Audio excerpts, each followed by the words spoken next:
Hi, beautiful souls. Today, I would like to share my perspective on everlasting love. And I will be honoring beloved BooBoo because today would be his 13th birthday here on the earth plane, had he still been around in his physical body. But BooBoo left last year, and he left when it was his time. He left through a very beautiful portal, and he is very well, very happy, full of joy. It's there's nothing to fear. Death, there is nothing to fear. So I have got on the wall just behind me, there's a picture there that is above my desk, and it's a photograph taken by my friend Doug, who took these photos back in I can't remember, 2015 or something like that. And I'm so glad he did, because having really good photos done of your dog will really, really carry you through at hard times when they've departed. So before I begin on my my video, I just want to share that, because there are certain things that really do set you up to handle things with a lot more grace. And in my opinion, having really beautiful photos done of your dogs will carry you forwards and help you in times when it's tricky. So everlasting love goes beyond all time and space, goes through all different realities. It's so expansive, you cannot really describe it. It's God itself. And again, God is indescribable. It's just so beautiful. So much love. You really feel your heart as open as it can ever be, as if there's no limit to where it ends. And I met BooBoo in 2013. I just completed a long career in hospitality. I had planned to become a script writer, and I'd moved to the Costa Brava to pursue that dream. And it was only when I was walking out in the countryside one day, and I came to the pig farm. I actually lived on a pig farm, and I saw this dog chained up. Beautiful, majestic, great big, enormous, looked like a lion. He was huge. I'd never seen such an enormous dog, in fact. And he was stunning, but he wasn't in great shape.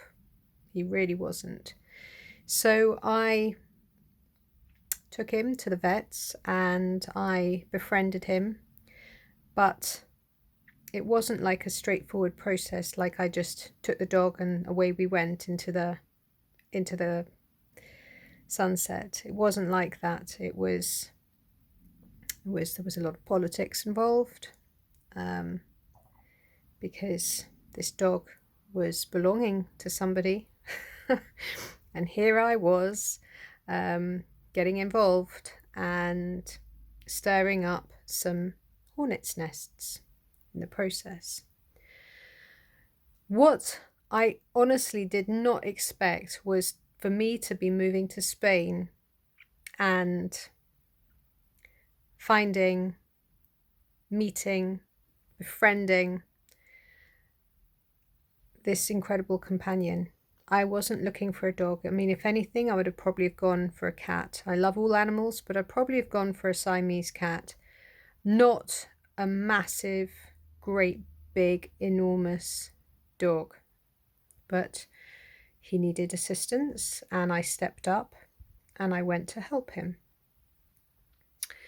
So what I didn't realize was that in me helping him was actually he was helping me more than I was ever helping him. It was this amazing, it was this amazing bond. We had this, and instantly we had this amazing bond. I remember one time I had an accident. I was riding the bicycle and I had an accident. I came off in the countryside, and you could ride through the countryside and not bump into anybody for ages. And I'd had this accident, and I came off and I severed my Achilles tendon. It was just a tiny little bit still holding on. Found that out in scans later on, but I obviously couldn't really walk. And he helped me all the way back to the farm with my bicycle. And blood everywhere. I really thought I was going to pass out. I thought, my God, no one's going to know where I am. But this little dog managed to help me back. I say little dog. And just so many things happened in our adventures together. I mean, he wasn't a straightforward dog. He'd always been chained up from when he was a puppy. So he hadn't been socialized. And he didn't have really very good bite inhibition. Like when he used to play with me, he could be quite bitey, and the bites could be quite ouchy. This was in the early days, until one day when I was like, I'm not having that anymore. I've had enough of this, being bitten. And we just learned so much from one another. It was the most beautiful story that I have bared witness to, because he had this incredible capacity to just be so present. And a lot of people judged him in the early days. And of course, you know, the natural state of anything, not just dogs, but also people, is that we are love. That is the natural state of anything, is love, is kindness, is tenderness, is grace, is divinity, it's beauty, it's tranquility, is relaxation. And anything other than that is a result of trauma, stress, lack of contact, consideration, love, nurture. And so we judge and we put judgments on things, but it's not true. That's not the truth, because the only truth is love. And dear BooBoo, he wasn't really the most he didn't really get on with other dogs when we first met. But at the end, he was everybody's friend. He would take puppies under his wing and look after them. If another dog came over too strong, he would tell them to back off. He was like this very, very loving, kind, and gentle grandfather.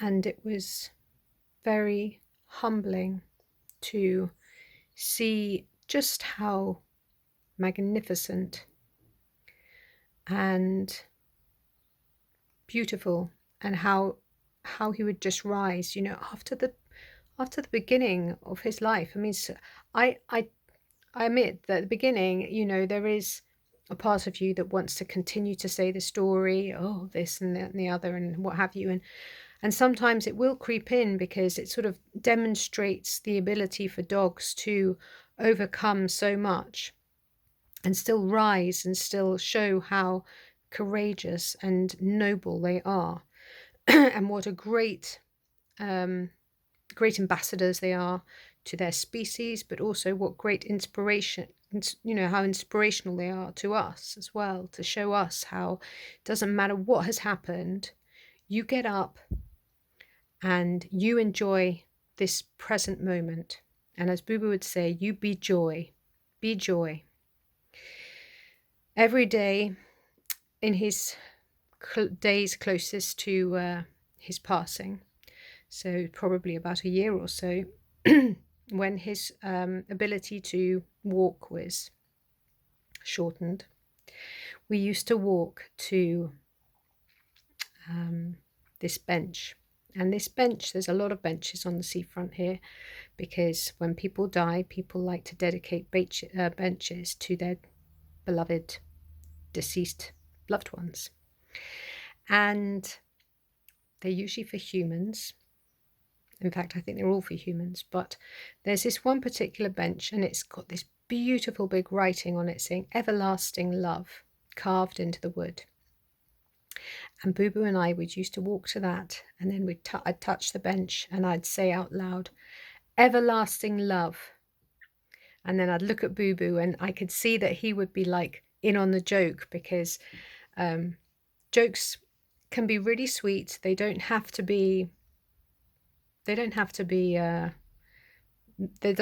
much to a joke. I mean, to me, that's a sort of like an inside joke between me and BooBoo, everlasting love. And then we would turn around, and then we'd go back, and we'd go, let's go do breakfast now, BooBoo. Let's go and do breakfast. And then we'd go back and we'd do breakfast. It's, you never get over losing somebody that has really inspired you and helped you to be a better person. And I know, I mean, I can speak to animals. I can speak to galactics. For me, it's not a problem to communicate with interspecies. I don't have any issues there. So I'm very fortunate. In fact, everybody can. It's just practice. But it doesn't make it easier when you're missing a loved one's physical presence. Missing their scent, missing their jokes, missing their companionship. It's never really leaves you. But I am incredibly grateful, and I always have that love deep in my heart for him. And I know he has that love still throughout all time, space, and reality for me. And it's really beautiful. It's so touching and so delightful and so enchanting and so incredible. Just amazing. Every day I say, morning BooBoo, how are you? And I light candles for him. And I talk to him in my meditation. And sometimes he meets me in dream time for adventures. Sometimes I see him walking on the beach next to me. I receive loads of messages. I know he's really encouraging me forwards. And all the time I hear things like everlasting love, and makes me laugh, and be joy. And it makes me laugh.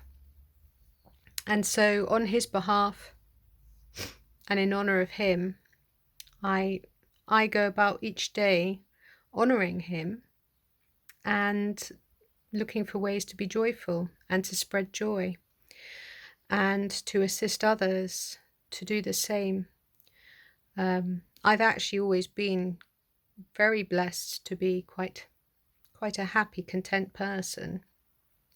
I have, had to also do my inner work, and I've done my inner work, years of inner work, in fact. But I know that there's a lot of people out there that, would probably like to hear this message on behalf of me and BooBoo, and know that all is good, all is well, all is perfect, and they never go. They're always there with us. It's just their physical body has changed form. And everlasting love continues. It just is always everlasting throughout all time, space and reality. I don't know, some of you may already know this, but BooBoo was in fact with me before in this lifetime as a different dog, and not the same relationship, of course, but I recognized his soul, and he returned as BooBoo. So I hope that this video has touched you in some way, and I wish you lots of love from me and from BooBoo. And just remember, dogs are love. They are incredible, beautiful, beautiful friends. And it's my opinion that out of all of the animals, they have the most powerful ability to assist human beings to ascend, to awaken, to become more aware of who they are and what they are being whilst they're here on the earth plane, and to expand their consciousness lovingly and with joy. Peace and love. Thank you very much.